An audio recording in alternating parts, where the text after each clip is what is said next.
Hey, what's going on? John W. Davis here for the Southern California News Group with my man James Williams. We've just experienced 2 days of MLB All-Star Week here in Los Angeles, the first time here since 1980. What are your impressions of the first 2 days? Because the first day, we watched the future All-Stars and we watched the celebrity softball game, which was hype.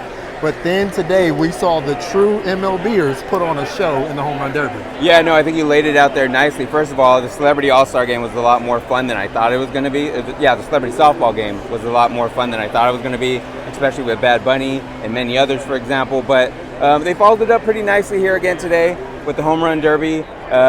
Throughout the way, I thought Julio Rodriguez was going to be the one who's going to run away with it the way he was going to win it. Now, I think what might have threw him off a little bit is that in the finals, it was only 2 minutes as opposed to 3 minutes. When it was 3 minutes, he was finding his groove and he was getting those bonus 30 seconds or so. And like he was going over 30 every time he had that much time. But it came down to it. Juan Soto did what he had to do to get the win. Juan Soto was the one who did come out on top. And the more interesting thing is, too, is there's been all this trade rumor talk. And after he turned down this contract with the Washington Nationals, obviously wasn't a distraction for him to come out and get the job done today.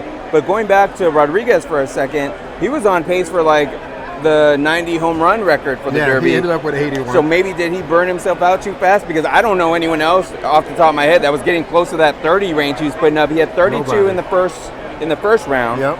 Second round, you had 31 from him, and then he put together 15 or 16 in that last round. So maybe he burned himself out. Anytime I see someone scoring a lot of home runs like that, especially like in regular baseball games, I'm like, save some for the next day. Don't waste all of it. Well, I'm going to do a counterpoint. And I know that Juan Soto won the trophy. And I know that he's probably going to be baseball's new 400 or maybe even $500 million man.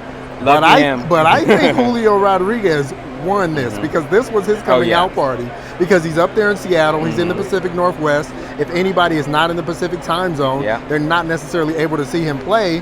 And so the fact that this was shown in a time where everybody on the East Coast can see him, everybody in Central time zone, everybody in Mountain time, he seems like the next it guy up there in Seattle. He got on the radar today, at least for me. I wasn't too familiar with him. I think the way they were saying is he's in his first or second year, but he definitely got on the map. Won't be surprised if we start seeing him in commercials and a lot more.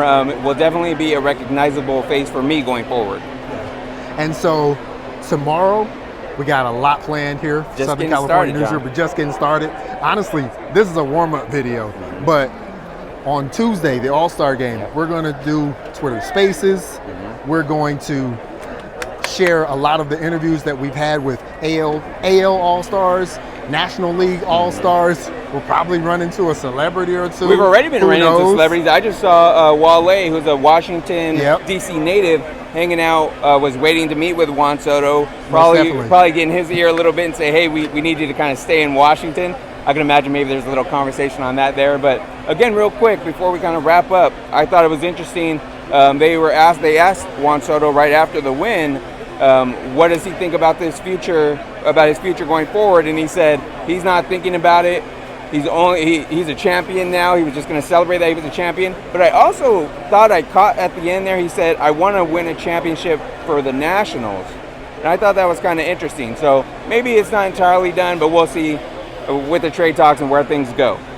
And the thing about the Nationals, if I can add, their ownership group owns the Nationals. They own the Wizards and the Mystics. And so I know Wale has a very direct relationship with the basketball team. And so they had an ambassador here to greet him. That's on purpose. Without a doubt. That's not just because it's Wale and he loves the Dodgers. He's a celebrity. He's an ambassador of DC, and so he's here to greet his man Soto and keep him in house. Well, we'll see what happens. If we're learning anything from the Westbrook Lakers stuff, things can change from day to day, and there could be a fallout. Things are all good right now when you're winning, and of course, Juan Soto is wearing that Nationals across his chest, holding up that trophy. We'll see if that'll carry forward going forward into the future for Soto and the Nationals. All right. So thank you so much, James. I'm John W. Davis, and we'll see you on Tuesday here for the MLB All-Star Game. Good stuff.